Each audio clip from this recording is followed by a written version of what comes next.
All right, the time change caught me off guard, man. I don't have no light. Let me see if I can put this on. All right. Welcome to Sci-Fi Express Lane. Jeff Carroll, sci-fi writer, filmmaker, novelist, you name it. I have my comic book, The Last Harlemite, that came out yesterday, on the 22nd of August, and I'm about to launch what would be my 10th Kickstarter, and I feel real great. This is, just me talking candidly as a comic book creator. Oh man. And this is what we do Kickstarters for.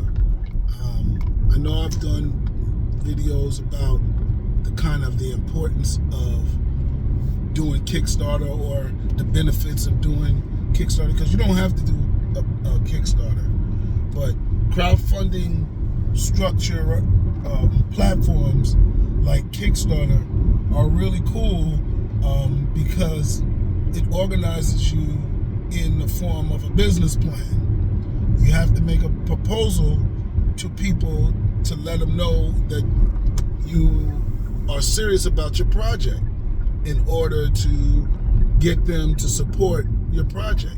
Now, many of the videos that I do were already on YouTube, and I reposted them, so there was no limit that I could just make my pitch and explain myself to Kickstarter. But to be honest, Kickstarter was the first time that I did it. Doing those videos for Kickstarter was the first time that I actually sat down and did something like that, where I mapped out my expenses and profits and losses and did what would be considered a business plan. By itself, Kickstarter is a marketing plan. So just you doing Kickstarter, it's a marketing plan. Now, with my comic book, The Last Harlemite, I didn't do a Kickstarter. And I had to get out here and market my comic book itself. Now, of course, it's with a publisher. Shout out to Red 5. But, even with publishers, this is not my first entity. I've had film distribution companies. I've had book publishers. I've had other comic book publishers. But, so this isn't my first time in the situation.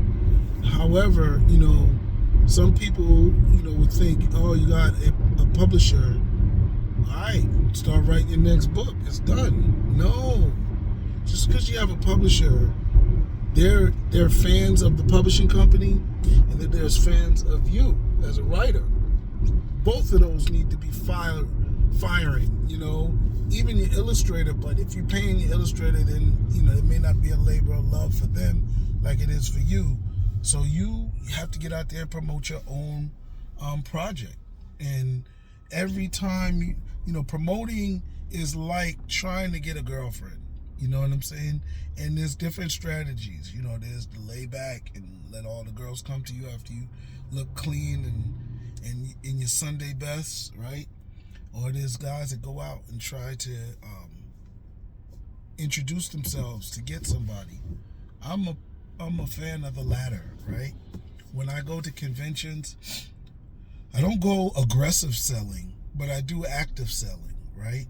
And that's how I approach the comic book, The Last Harlemite. I needed, I want to get people on board, so I made posts, I made videos, I spoke about it every time.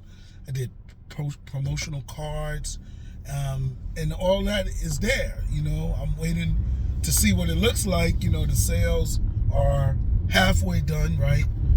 First you sell it to your publisher. If they like it, they pick you. Then your publisher sells it to the distributors and stores.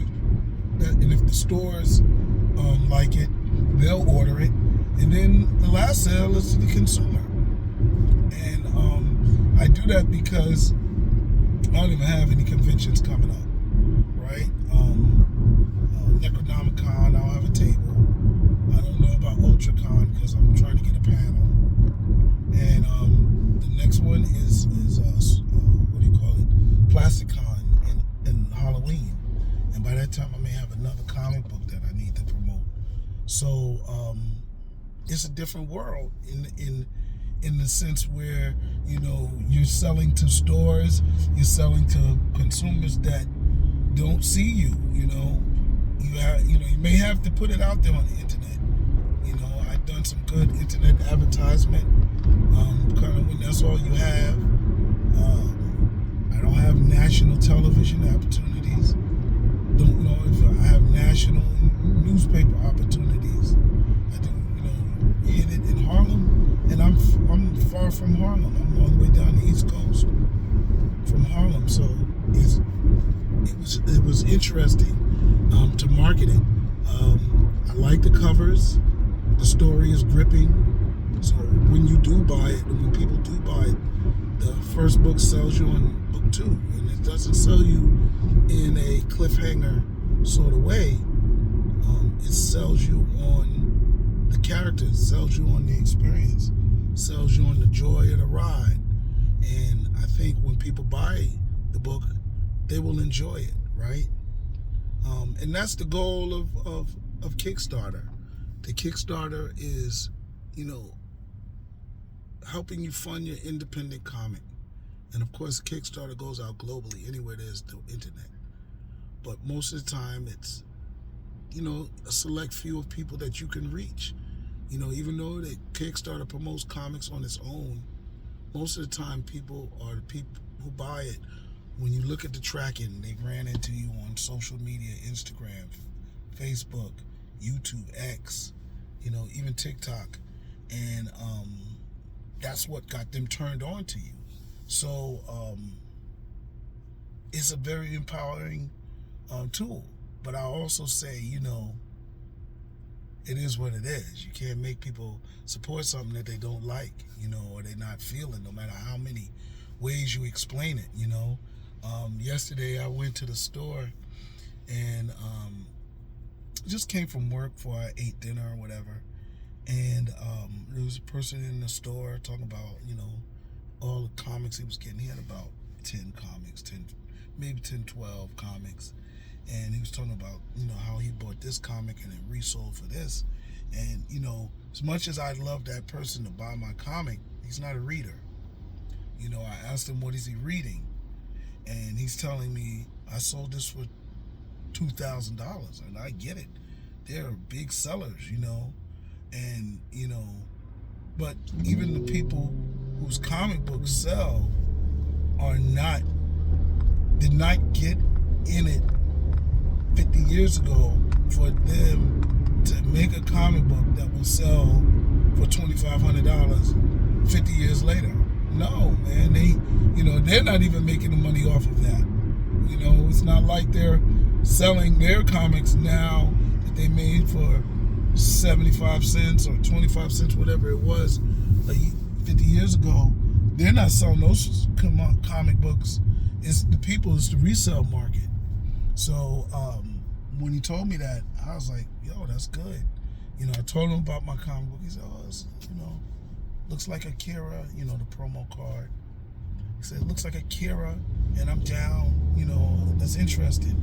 And so I kind of was already leaving, and I bought my comics, and I left, but I'm eager to see, because I don't think he bought the comic, you know, and it didn't come, there was no skin off my back, because I told him, I said, well, you know, I sign it.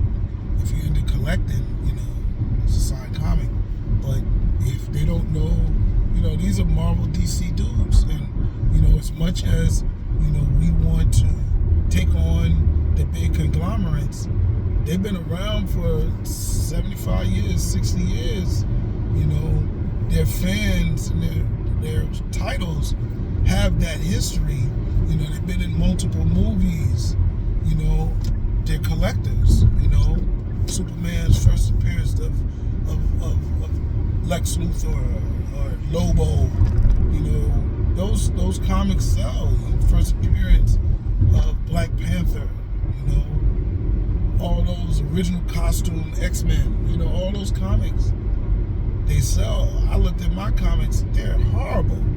They the ones that I bought from the 70s and 80s, they're in horrible condition. But I read them, and to me, that means more than somebody who's just buying them to collect them. Get it?